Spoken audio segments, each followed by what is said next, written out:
Welcome to the Power Lunch live on LinkedIn. I'm Rhett Power, your host. We do this program every week, every day, every week, just about. Today is no exception. We've done two shows today, and it's been a lot of fun to be back on the air, back in the studio.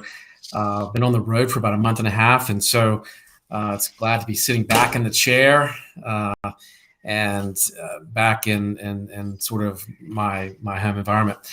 But the point of the show is to have today's thought leaders, best-selling authors, people who are doing a really amazing work in the world, and have them on the program so that we can learn from them, so that we can be better at what we do.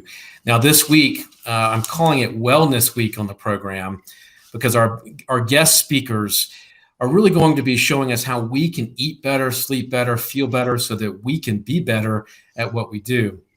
And so it's a special this week where most of our guests really work in this space, and they can, if you listen this week, you're going to learn a lot about how you can not only be better at at what you do, but your body can feel better. You can be at your best, and I think that's really, really important. We don't often talk about that enough when we talk about entrepreneurship and business and success. So that's really the point of the shows this week. Now, the fun part about all of that is it's interactive. So if you ask questions, we can answer your questions. So please ask. That's one of the reasons why we do it this way.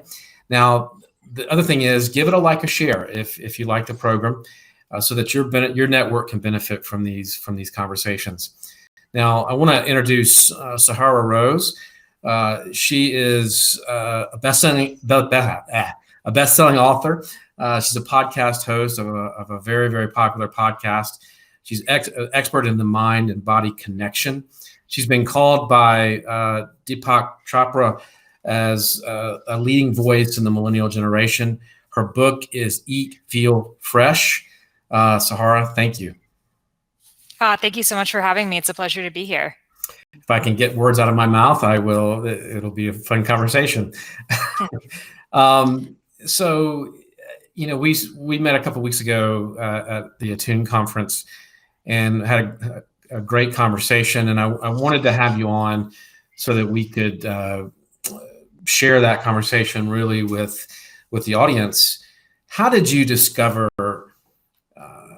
that you wanted to be in health and wellness, and that this was your calling? How did you get to that point? And how did you get to be a voice of the millennial generation? I think is even more fascinating, and how you made that connection with some of the thought leaders in that space.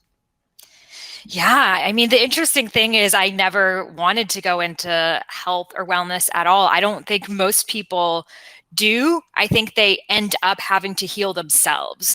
And because of that journey of having to heal themselves, they gain a curiosity in how to heal others. And it becomes your message. And that's exactly what happened with me.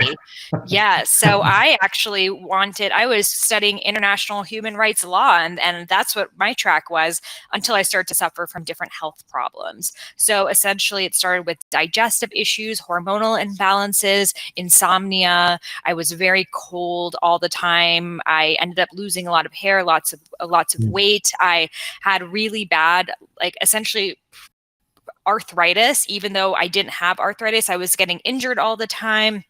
All these different issues that started happening to me. And I thought that I was eating very healthy. I was eating a raw vegan diet. So I was only eating raw fruits, vegetables, nuts, seeds. Thought I was at my prime doing what I was supposed to do because, I would read in magazines, eat salads, eat smoothies, eat green juice, and my health was deteriorating. So I went to so many different kinds of doctors, from gastroenterologists to endocrinologists, and they just kept prescribing me more medication. They said, well, take this for IBS, take this for amenorrhea, take this antidepressant, more. And I knew intuitively that something was wrong within. There had to be a root cause to all of this, but I didn't know what it was. And unfortunately, most doctors are so busy. They have another client in 15 minutes that they can't really sit down with you and see, the gastroenterologist is not talking to you about how you slept, and they're not talking to you about what you ate, and they're not talking to you about all of these different factors in your life. So I went on my own journey of trying to heal myself, which led to me learning about many different ancient healing systems and eventually Ayurveda. So Ayurveda is the world's oldest health system and the sister science of yoga. So they both come from the Vedas, which are the eldest ever recorded texts of knowledge from ancient India. So in Ayurveda, what's very interesting is that the mind and body are connected. So things that are happening in your body are going to reflect in your mind. So you take a quiz to see what's your dosha, what's your mind body type. And when I took this quiz and I read the results, it was as if someone was reading me my autobiography. Everything I had going on, even things about my personality, characteristics that I never even put together, were all reflected in this, as well as all of the symptoms I was experiencing. So for the first time, I felt understood that there's this one root cause, which is this vata imbalance, too much air in my system, which we can talk about what that means. So instead of taking all these pills and doing all these different things that oftentimes contradict each other, instead I could just follow this one guideline, one set of approach, and it would heal everything. So, at first I wasn't sure. I had studied sports nutrition. I wanted to know the science behind it all. So I began to study Ayurveda. And from there, I began to draw a lot of parallels between what we talk about in modern nutritional science as well as what we talk about in Ayurveda. So we see that the mind and body are connected. We know now scientifically that 70 to 90% of serotonin, your happiness hormone, is in your gut. We know now clinically that children with autism take probiotics and work on their gut health, and their autism spectrum goes down. So we can see that this is happening, but for the first time, we're able to see it doesn't have to be this like horrible disease. It could be just feeling brain fog, feeling anxious, feeling agitated, and changing your diet to help solve that. So I began to follow an Ayurvedic approach, and instantly I noticed that you've only been in your own mind, so you don't know what it's like, but suddenly I wasn't having all these thoughts. Like I wasn't constantly thinking all these scenarios and stories and this, like my mind had the sense of stillness, which allowed me to execute better and allowed me to essentially fulfill my dharma, fulfill my soul's purpose. And what I realized is that health is the predecessor to everything else. If you don't have health, you won't be able to have a business and grow it and scale it. That requires a lot of energy and a lot of alignment. So it's your job as an entrepreneur, as a mother, as anyone, to balance yourself first, because that's going to show up in everything that you do. What? So talk about that. That's fascinating in and of itself. So you go back to these sort of ancient and old practices, and you figure out how to make it relevant for you today. But so talk about the different types, because it sounds like what you're saying is that had the blueprint essentially for what you eat, and it's because of the type that you are, right? So if I'm something different, I'm going to have a whole set of different rules or things I need to live by. Absolutely. And that's where the one size fits all approach to health or to anything does not work. We could all say, what would be good for all of us is to eat more vegetables. We could all agree with that. However, maybe the specific ones that are good for me are different from the ones that are good for you, as well as the ones that are good for you in the summer are different for you than the ones in winter. The ones when you're in hot Mexico are different from when you're in cold New York. So Ayurveda gives us a language to understand this. So instead of, okay, I have my one diet, I stick to this, I eat this every day, no matter what, you're able to see, okay, what does my body need right now? And then look at what dosha, what archetype it's connected to. And then you'll have everything that you need. And not just for food, but in terms of lifestyle, meditation, exercise, self-care. It really comprises of everything. The word Ayurveda means the knowledge of life. So in order to be healthy, you have to have full knowledge of all areas of your life. What are the different types of I don't know, personality? How do you put? Yeah, the doshas. Doshas, yes. Yes. So there are 3 doshas: Vata, which is air, Pitta, which is fire, and Kapha, which is earth. Okay. So what's Vata? Yes. Do you remember what it is? Water. Air. Air. Pitta. Pitta is fire. Fire. Yeah. And Kapha is water. Earth. Earth. Okay, Earth. So we have air, fire, and earth. Air, fire, and earth. Air, fire, and earth. Okay. Got it. So water is actually in Pitta and Kapha, but it's an element. So we can just think of it air, fire, earth. Okay. So if someone has a lot of air in their mind, if I told you, oh, Rhett, that girl is so airy, what do you think that she would be like? She's carefree, maybe more of an idea person, not a focused person.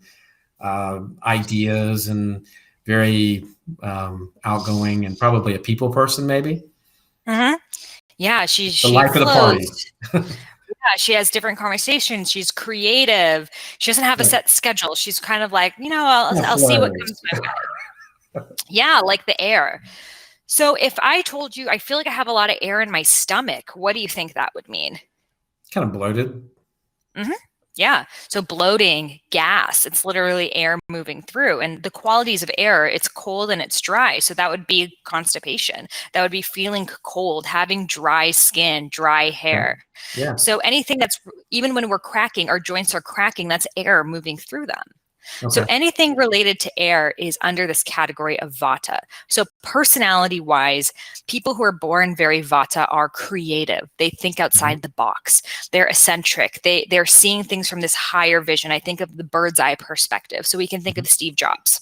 Right. He's someone with a lot of Vata. He was able to see a world where we had these phones that did everything for us. And we also know that he was a raw vegan. He named it Apple after an apple. He was eating a lot of apples at that time. Vatas love to feel light. They love to feel free. So if you're only eating raw foods, you're going to feel very light. In fact, maybe a little bit loopy. Okay. So the con side of that, of having too much air, so we could have it in a balanced way. We could have too much of it. Too much is going to be, you're starting a lot of projects and you're not able to finish them. You're getting very excited about the beginning, but then when it comes to like the routine and the work, you run away, which, a lot of entrepreneurs or people who seek to be entrepreneurs have the ideas, but they can't take the action. And that's related to Vata. And when you have all of these thoughts circulating in your mind, it can turn into a tornado. So that leads to anxiety, insomnia, restlessness, because you're constantly coming up with new that it could really drive you crazy. Right. Yeah. And then in the body, you're going to have those symptoms of bloating, gas, constipation, feeling cold, dry, cracking joints. So I see this imbalance very common with especially health conscious women, because they're often told just eat salads, smoothies, green juice. And these are all Vata increasing foods. These are all cold, dry, light. So because of that, a lot of these women have the ideas of the businesses, of the things they want to create, but they don't have that fire to get it done. So by changing the diet, eating more warm foods, grounding foods, and then mentally, like if you're meditating, to really ground, not be doing a million things, not, I do a walking meditation, like really sit and notice your mind and try to create that stillness. That's going to train you that when things get hard, instead of running away to the next thing, you're able to sit in that and see it through. So in terms of business, the Vata is that brainstorming stage. It's the thinking of that big picture. But what you need next is the Pitta. So, and that's the next dosha, the fire. So if I told you, Rhett, that guy is fiery, what do you think that he is like? He's maybe temperamental, passionate, opinionated. Let's see. I wouldn't say hard, but is definitely pretty self-centered. Maybe. I don't know. Maybe I don't know if that. Yeah. No, totally. When we think of fire, we think of hothead. We think of maybe, the fire coming out of their head, like they're getting angry. You gotta be careful around them. You got to be careful around a Pitta. So that's not fire. It's that energy of transformation, right? Fire can take a house and turn it into ashes. Fire is a very strong energy. But you follow those people too. You do. So the good side of it is they tend to be entrepreneurs, CEOs, leaders, athletes. They have a goal and they will do what it takes to get there. They tend to be organized, disciplined, structured, routine. Like, in fact, they need to have these routines. Otherwise, they don't even know where to put their energy. So, for example, they're the kind of people who, if you look at their calendar, it's like color coordinated, like water break, to eat this, like everything is in their schedule. Yeah. And they need this point of structure so they could really put out their energy. So the good thing is they're ambitious, they're dedicated, they're hardworking. I think of Gary Vee, like he's always creating content. He's not wasting a moment. Next. He's fast. What does he do? He tells us keep going. I think of Tony Robbins. He's jumping. He's loud. He's powerful. He literally has you walk on fire. That's all that pitta coming through him. Right. But the other side of that, which we would call the shadow side, maybe the con side, is sometimes life doesn't go your way. And you have the calendar, you have the Q1 to Q4 goals, and it doesn't go that way. Shit happens. So when that happens, sometimes these people can get really angry and frustrated and take it out on the wrong people. So I think of, our relationship with time. Vatas are very in the future. Oh, what's going to happen next? Like they almost can't be present because they're so in the future. Whereas Pittas can sometimes be so present of, I want this right now and it's not happening. So I'm going to erupt and not think about what our future relationship might be like if I erupt, or what you've done for me in the past, because in this moment, it's not going my way. I'm pissed off right now. Yes. So that can be like the volcano. Okay. So in the body, it manifests the same way. So if I told you, I feel like I have a lot of fire in my stomach, what do you think that would mean? You feel heartburn. You don't feel,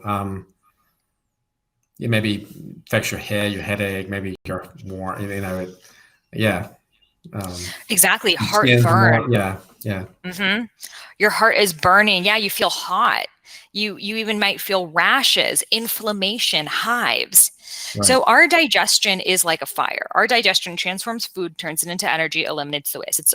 We all have it. But those of us who have a lot of fire, it's going to throw too much stomach acid. So that's when you feel the heartburn, you feel the hyperacidity, you experience ulcers. That's literally the acid making holes in your stomach. Mm-hmm. So anything related to hyperacidity is pitta. And then the heat rises. So as the heat rises and tries to leave your system, you experience acne, you experience outbreaks, rashes, hives. This is all inflammation. It's all agitation. Even your body is agitated. Right. And then you also feel hot. Like some people, they feel so hot at night, they're just sweating, like their bodies can't cool down. It's all of this fire in their systems that's essentially trying to leave and cannot. Yeah. So what they need is to cool, calm, hydrate. So in the mind, that looks like, instead of going to the intense berries boot camp class, maybe you do some yin yoga. Maybe you swim so you're in cool water. Maybe you take a walk outside. Mm-hmm. Pittas are very drawn to doing things that make them more pitta. They want to have the trainer screaming at them, but that's just going to increase their fire. They need things that calm them down, bring them back into balance. What does that look like in the diet? So in the diet, that looks like cooling foods, hydrating foods. So lots of leafy greens, juicy fruits, coconut, herbs. Think of the things that grow in summer. These are foods that naturally cool our bodies down. That's why they grow in the summer. So pittas will need a bit more of this. Maybe they'll need this even in the winter time. During summer, we all turn more pitta because it's hot. But those of us who are born more pitta, it's going to be at a higher level. Okay. Whereas in the winter, we all turn a bit more vata because the weather is cold and it's dry. So we're all going to need a bit more warming foods, but especially those that are more vata, they're going to need more of that. So we all are feeling these changes in the seasons as well as kapha, which I'll explain next. But the amount that you feel it is going to be dependent on your dosha that you were born with. Okay. So they need cooling, calming, hydrating. They need to drink a lot of water, and they need to stay away from spicy foods and coffee. Those are two things that are very heating and very stimulating. And pittas love coffee. I call it pitta juice because it makes you feel more pitta. But what does it do? It makes you more acidic. It makes you more on edge. It makes you more likely to have adrenal fatigue, which is a really big thing that pittas deal with. Okay. That's good to know. Yes. Do you resonate with being pitta? Probably. Yeah. I have a lot of pitta too. A lot of people in the entrepreneurial space do. I mean, it's that drive that helps you, create things, but it could also make you addicted to the doing and not know how to just like read a book without taking action. Yeah, no, I very much suffer. I call it ADHD, but I don't know. I think it's just a pitta imbalance because it can change. I bet you if you started to, I don't know if you have a meditation practice or you changed your diet to the pitta foods, I'm sure a lot of it will go away. Yeah, I'm fascinated by the diet because I think Mm-hmm. that's just not an element that I've ever, that you don't really think about. You don't really talk about unless you've done Yeah, the homework that you've done. So exactly. Yeah, if you just pittas love, the hot sauce and the Thai and Mexican takeout, and that's just going to make more acidity, more stimulation. So if you can just switch that out for something that's very simple, like take out all, because pittas need stimulation, and when you eat something that's spicy, it's essentially creating pain. Like spicy is not a taste, it's a sensation of pain. So when you're having it, your body is like in a fight with the food and like, come on, I'll take you. I can be stronger than you. But that's just creating like more like frustration in your system. Your body's not calm when you're eating something spicy. So if you can just stop doing that, you're going to experience more calmness in your mind. I do like the idea what you said about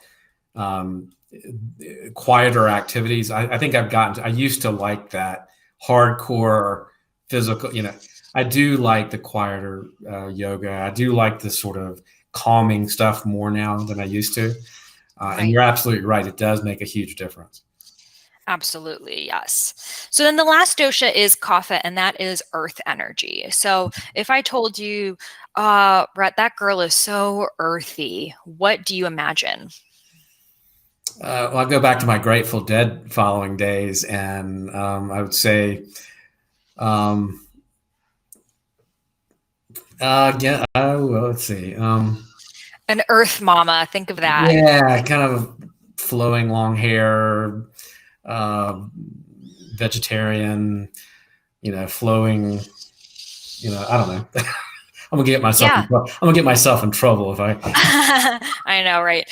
Well, you can imagine, we can all picture this person who's very connected to nature. They walk barefoot, they take their time, they go slow, they enjoy things, they look at the sunset, they love family, they love nurturing. So we can imagine very connecting. Yes. Yeah. So this earthy personality, if we think about the earth is slow. Everything in the earth moves very slowly, deliberate, but slow. And this is how kapha people are. They take their time with things. They're calm, they're grounded, they're patient. They're very connected with personal relationships, one-on-one connections. They also really are connected to doing things with their hands. So they like to cook. They like to create things. They like to sew. And they love to give value to others. They're really the type of people who are nurturing. They're very humorous. They are those rocks. They're the earth for other people. So if you have a problem, you go to your kapha friend because they can listen to you and not judge and just hold that space. They're space holders. So we can think of Oprah as someone who's very kapha. Like, we love Oprah not because she gives the riveting talk or because she came up with the brainiac idea like Joe Dispenza Vata, know?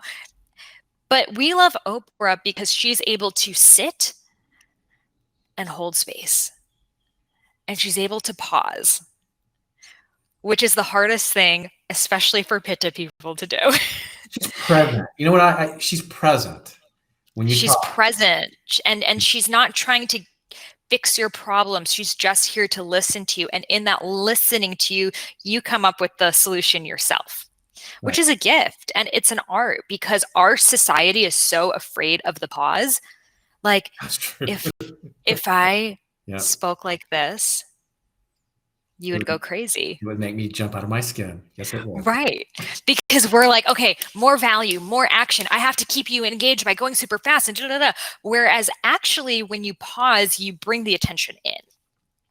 You grab, they're listening, they're on the edge of their seat, wondering what you say next. Eckhart Tolle is another great example of a kapha. He wrote the book Power of Now, huge book.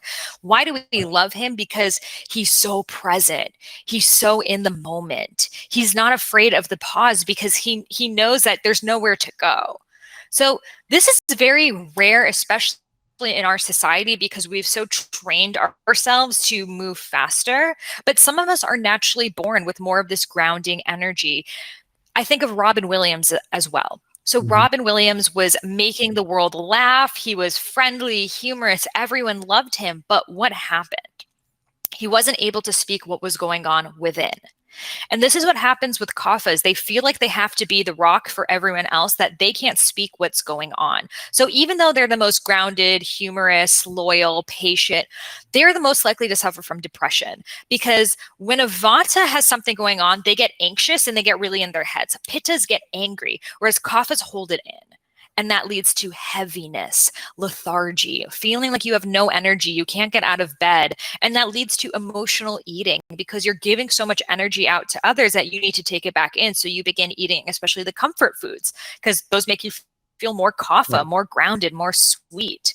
So you eat the sugar, you eat the mac and cheese, you eat the carbs.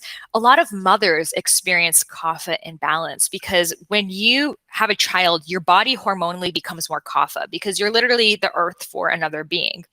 So this makes you go slower, be calm, be more connected. You need that for motherhood.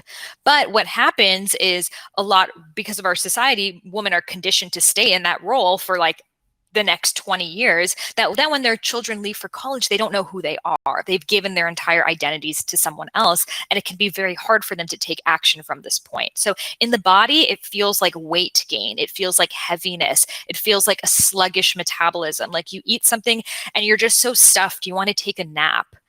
And it also experiences as mucus. So if you have mucus, phlegm, coughs, cold, asthma, allergies, this is all related to kapha. And what you need to do is stimulate. So in the diet, you need more spices. Pitta, not supposed to have spices. Kapha, more spices.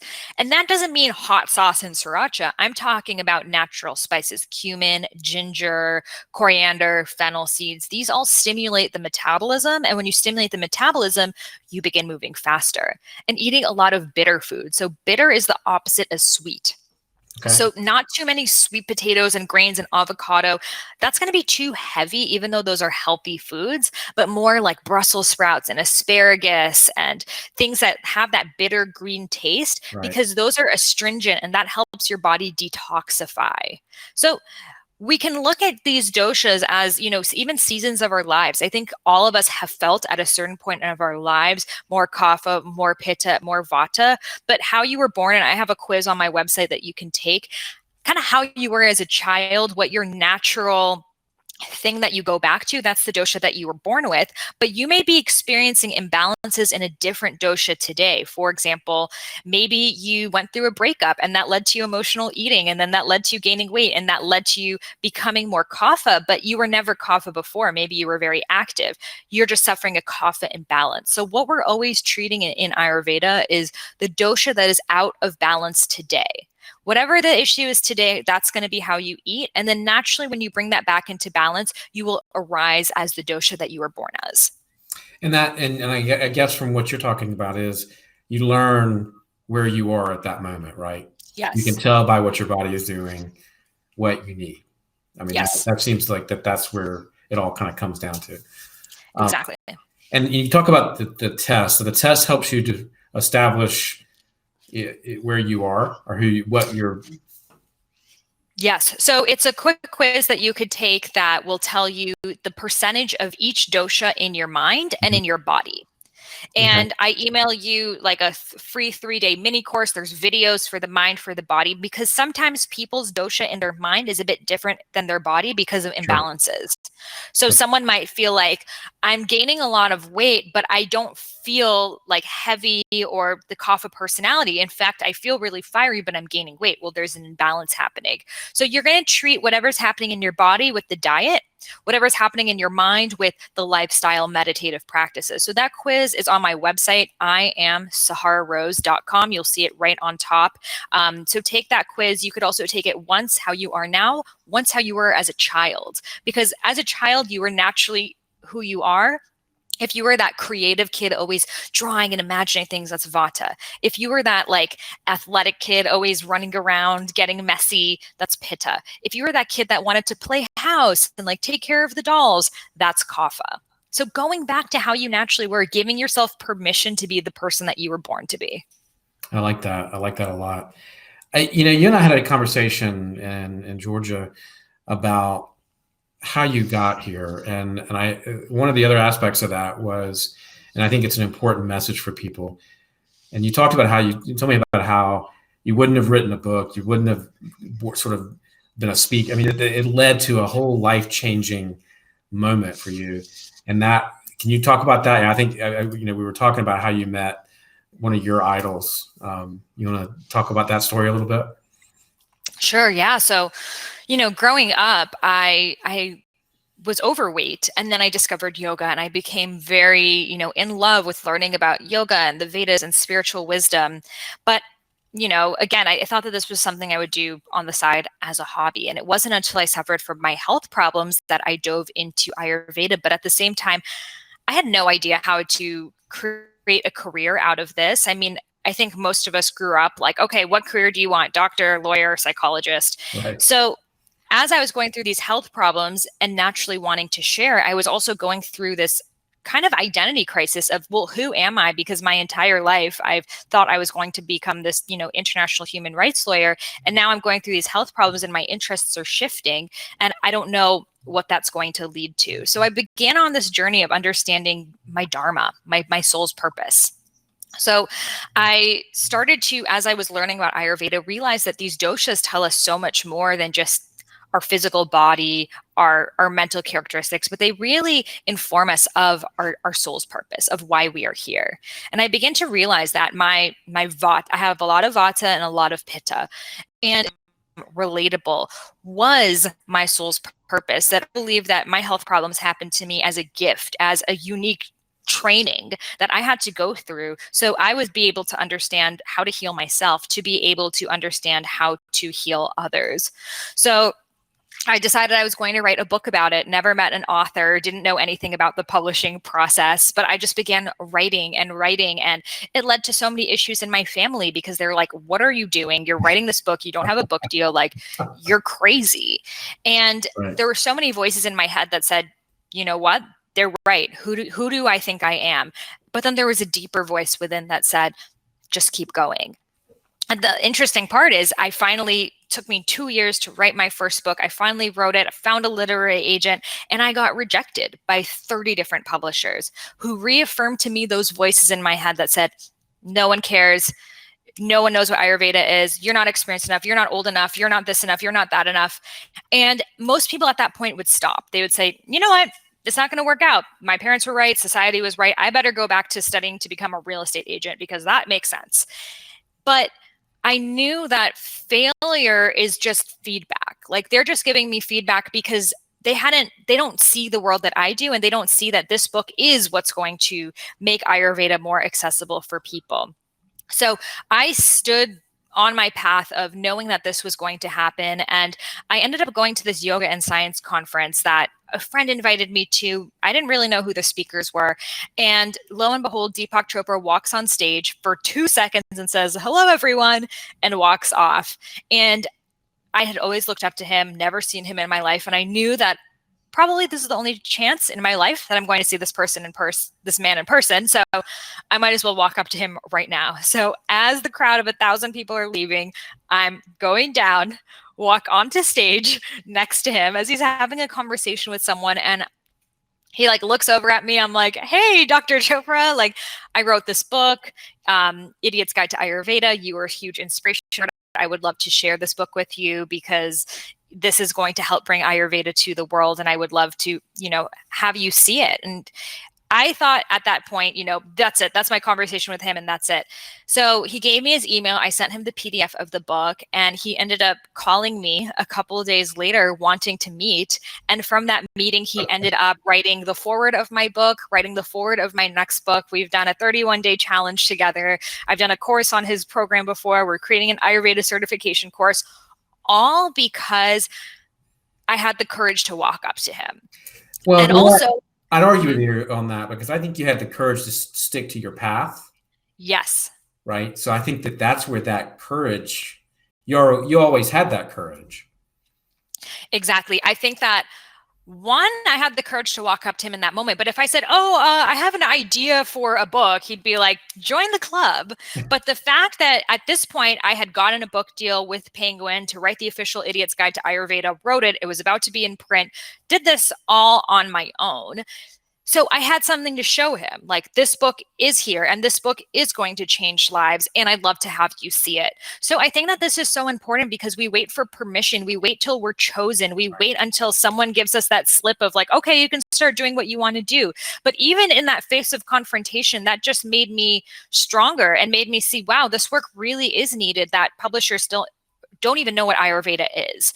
And I think that, what is luck? It's like opportunity meets preparation. That was exactly what had happened. There was the opportunity to meet him, and I had done that preparation. And on a deeper level than that, I believe it was part of my dharma, of my soul's purpose, to experience all those obstacles, to give me enough strength to know that what I am doing is helping people, that even in confronting people who don't understand it, I believe it so deeply.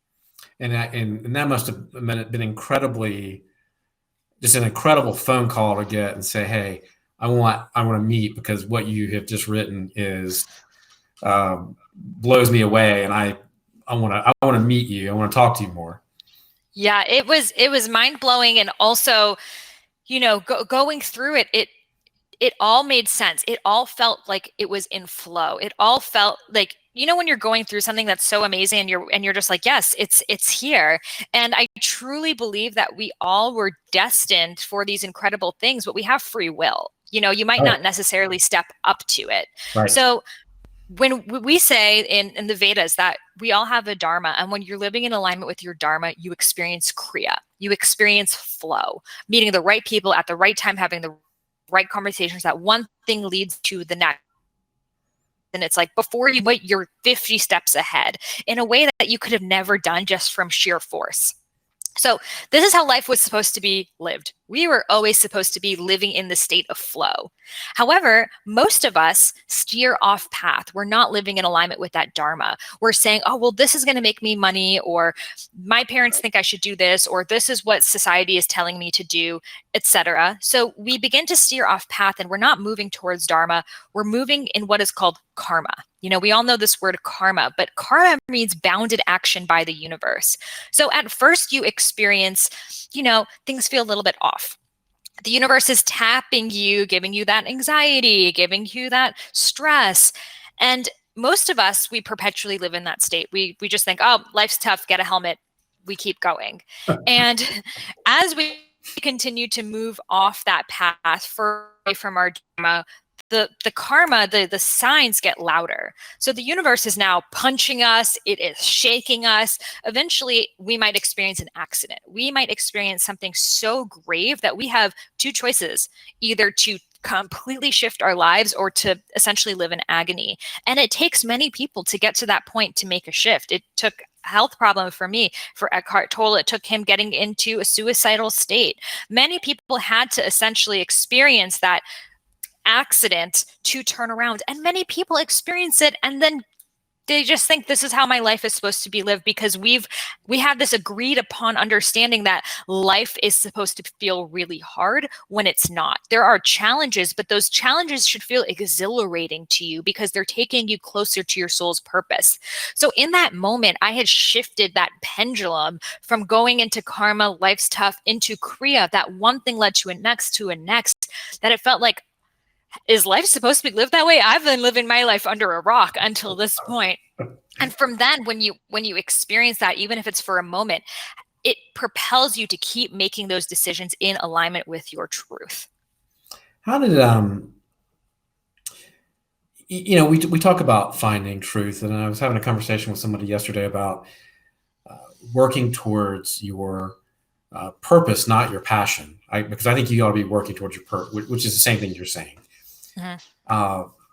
And they were thinking, well, you've got to work towards your passion. And I think, anyway, how do you get to the point where all of that comes together? Because, you work on your diet, you work on your health, you're doing the things you were doing before you got sick, right? You were supposedly eating healthy. You were probably physically active. you were, and then something happens and you wonder, I mean, it puts you in it throws you off. Right. And like you said, it's easy to get thrown off. How do you find that purpose? When you talk to people, how do you find really what you're meant to do? You ask in that moment, what is this teaching me? Because everything, it might feel like you're being thrown off, but if you look at that of what is this teaching me, it suddenly shifts. So let's say, for example, I don't know, you experience a breakup. You thought this relationship was going super well. You experience the breakup and it feels tumultuous. You feel like you can't concentrate on anything else. You can't move on. If you ask, what is this teaching me? That relationship may have taught you patience. It may have taught you standing up for yourself. It may have taught you empathy. These are all skills that essentially you needed to get to that next step, that next iteration of who you were meant to be. So the universe is going to prepare for you the situations that you need to get to that next level of evolvement. So I don't believe that anything is coincidental. I believe that everything happens for a purpose. However, we can create that purpose. It doesn't mean that life's going to happen for you and you just sit back and relax. It means that life throws bones at you. It gives you opportunities and we can decide to step into them and grow from them, or to put our hands up in the air and think, oh, life's too tough. I can't deal with it. So how to find that purpose and purpose and passion. So I've realized in writing my next book, Discover Your Dharma, which is literally on the topic of understanding your Dharma, that we have different paths to Dharma. So there are 4 paths that I've identified. One path is you have a gift and you're born a naturally great painter. Essentially, you've known since you were a child, I'm a good painter. You go to art school, you become a painter. And that's what we see a lot of celebrities, et cetera. They're actors, they're singers, athletes, et cetera. And we often look at that. We say, oh, they had it so easy. They just had this gift. They were just born with it. They didn't have to go soul searching like I did. But even that comes with a shadow side because you're wanted only for that thing. We want you to just paint. That maybe you haven't even been able to investigate your other hobbies, your different interests. And sometimes these people deal with a crisis later on in life because they've only been able to work on this, one muscle. So you have a gift and that's your purpose. The second is you have that pain and that turns into your purpose. So this you see with a lot of authors, motivational speakers. They had a breakdown and that led to their breakthrough. So it might have been they were depressed, that led to them discovering positive psychology, social anxiety, that led to them discovering this. So we see this a lot, like Wayne Dyer, for example. He dealt with being in foster care, poverty, and now he speaks about was speaking about self-reliance. So this happens if you've had something in your life that you've had to go through and that you essentially have gone so deep into that topic that you feel the purpose to share that. Now, again, not everyone experiences that. Not everyone has this life-riveting moment that they know what to share. So I think a lot of people also get stuck because they think, well, nothing huge has happened in my life. Do I not have a purpose?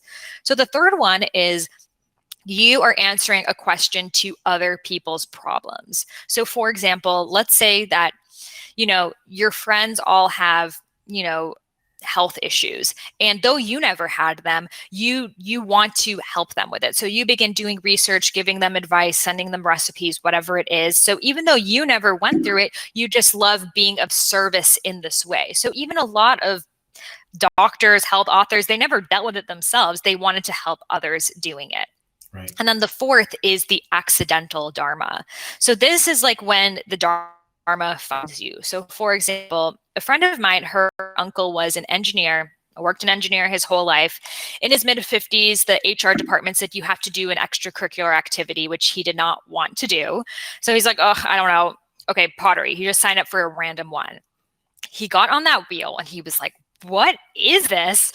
He loved just the feeling of the clay in his hands, and he left his job as an engineer and is a full-time potter, which is very rare in today's society, that he's just making his living off. So it's like the first half of his life was about engineering. The second half is about being a potter, which is like kind of unrelated, but the Dharma found him. So I think that some people, it's very obvious. Some people, it's way more subtle. So there's no one size fits all approach. I think look at who you naturally are. For example, on vacation, are you that Vata person who's like, let's go to the art museum and let's explore the markets and let's get get like lost in the city? Or are you that Pitta person who has like the itinerary and we're going to wake up at 6 a.m. and visit the Mayan ruins? Or are you that Kapha person that's like, let's just like eat and like chill by the pool and, just like take it easy? These are all breadcrumbs that lead you towards understanding your Dharma. And one of the things I liked what you said was when something does happen, when you do get one of those lessons, instead of sort of shrugging it off, it sounded like what you were saying was actually reflect on it, think about it, grieve if you have to, let all that happen so that you can learn that lesson, right? Don't just try to say, well, I forget it.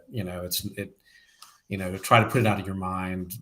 You do things that try to take your mind off of it. It sounds like it's a good idea to sort of ponder and think about it and reflect on it and try to figure out what it is you're going to learn from that. Because it will continue to show up if you don't. It will show up in a different person, a different scenario, but it's the same underlying lesson. Most of us live our entire lives learning the same lesson over and over again, and we still don't learn it. Maybe it's self-worth, maybe it's resilience, maybe it's compassion. But until you really ask, what is this teaching me? Don't run away from it. Go into it. Dive into it. Say, when did this actually start? Maybe it started when I was 3 years old and my dad didn't pick me up and I felt like I was unwanted, which led to this lifelong feeling of feeling unworthy. But until you go into it, also, it could even be back to your ancestry. Now with epigenetics, we're able to see that sometimes trauma that happened 2 generations back can be in our DNA. So you might be experiencing ancestral trauma that's being passed along. That's fascinating. Even old stories you grew up with. So many of us grew up, and I'm sure you know this in the work you're doing with Forbes, but more money, more problems, like rich people are greedy. This could be creating all sorts of issues in our daily lives because we're still running these narratives. So it's only going to be solved until we go into it. Yeah, no, that field is absolutely fascinating, no doubt about it. Talk about your podcast for a minute, briefly. Tell us about that. So where can they listen to that? Yeah, so my podcast is called Highest Self Podcast, and essentially I created it because I wanted more dialogue on consciousness and spirituality in a way that's very grounded and practical, because I saw a lot of just the spiritual talk was very like, sit back and put on your vision board what you want and it will show up in your life. And there is a level of efforting that needs to happen to fulfill your dharma, your soul's purpose. So how can you have that balance of masculine and feminine, the balance of the 3 doshas? How can you know what that purpose is, but at the same time, like, get it done and create abundance for yourself and create a life that you love? So I began to have these conversations with different thought leaders, from Don Miguel Ruiz to Deepak Chopra, but as well as different solo casts on all topics of becoming your highest self, the most actualized version of you. And it's been almost 3 years now that I've been doing it, and it's been an incredible journey. Well, it certainly has been successful. Is it still number 1, right? Yes, in the spirituality category. That's wonderful. Hey, another quick question I want to ask is, if somebody is really taking this conversation to heart and they're thinking about, okay, how do I find a community near me or around me because this a lot of what you're talking about, you really do need to be part of a community to sort of help you through this journey, right? Whether it be your yoga practice or whether it be something else or meditation. How do people sort of find the right people for them, or the right tribe, I guess is what I would say? Yeah, community is essential, because we're only going to be able to, dive as deep as we've experienced from the people around us, right? We're going to reach for that highest branch possible. And when the highest branch possible is someone who's unhappy, we're going to think that that's essentially the only thing available for us. So because of the have this opportunity to connect with people around the world who have similar souls to us, but may be geographically apart, and also connect with people who may live near us that we are not aware of. So I identified this problem in myself, especially on a spiritual journey, finding people who understand it. So I created a community called Rose Gold Goddesses, and this is a community for women who we have our own app. We have weekly, we have content, we have live events, we have workshops, expert calls, all sorts of things to foster your spiritual growth and also connect you with other people around. We have 2,000 members. So you're able to meet up with them, talk to them about, how do you deal with your husband not understanding, or how do you teach this to your kids, or whatever the issue is. So I truly believe that community is what all of us, and especially this generation, needs, because the internet has also made us so isolated and has also replaced that in-person connection time with just liking each other's pictures on Instagram. And I believe it's finding that, that beauty of the internet that allows us to come together without the comparison, which is just, with social media, we often feel more isolated than ever before. But if we can connect with those people and take those into real relationships, we can find others that we would have never been able to come across in our daily lives. Yeah, it's hard because I think sometimes whatever kind of relationship you're in, sometimes, a lot of times, at least the people I know and work with and coach, you're in different places, whether be it spiritually, across the board. You're probably in a different place from the spouse or the partner or whatever it is, and so finding a community where you can work on yourself and so that you can be better, I think is really, really important. And you shouldn't sacrifice that for anyone. Absolutely.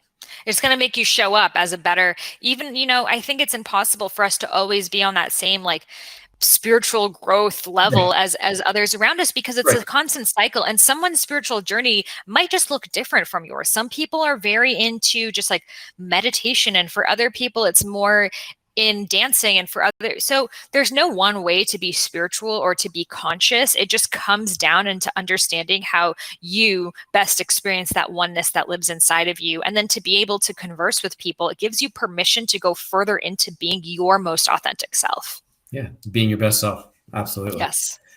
This has been great. I know that we're getting up close to an hour, so I know you got to get going and get your day started. Anyway, thank you so much. Oh, thank you for having me. It's a pleasure to be here. And you can check out our podcast, Highest Self. We'll put a link on the site for that, and we'll put a link to Rose Gold Goddesses. There's a website for that, right? Yep, rosegoldgoddesses.com. If you just go on my website, IamSaharaRose.com, has the quiz, has everything there, my books, all of that. Awesome. And we didn't really get a chance to talk about the book. Do you want to give us a quick rundown on that? Eat, Feel, Fresh?